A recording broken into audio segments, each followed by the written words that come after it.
Área de Cultura da Vicepresidencia da Deputación de Lugo.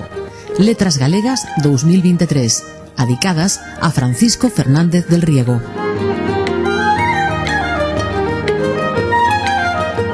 O profesor, licenciado en Filoloxía Galego-Portuguesa e escritor Bernardo Penabade e a voz en off do documental Francisco Fernández del Riego, o que nunca se rendeu, da Real Academia Galega.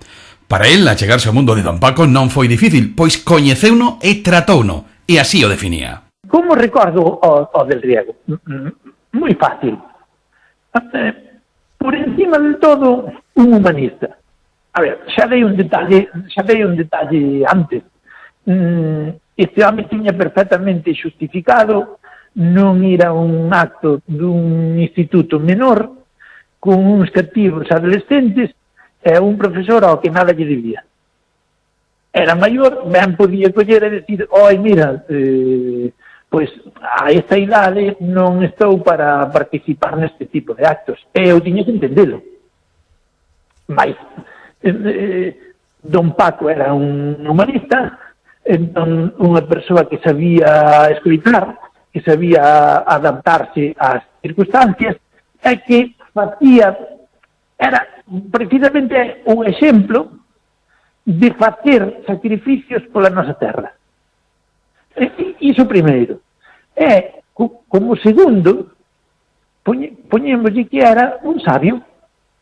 Don Paco del Riego foi un divulgador. Entón, el pasaría a historia como escritor, sen dúbida. Pasaría a historia como traductor, sen dúbida tamén. Pasaría a historia como editor. Claro, pois el foi o editor de Galaxia. Pasaría a historia como documentalista. Mais reunimos documentalista, escritor, reunimos todo baixo o paraguas da palabra sabio. Un sabio ao servizo do país. Área de Cultura da Vicepresidencia da Deputación de Lugo. Letras Galegas 2023, adicadas a Francisco Fernández del Riego.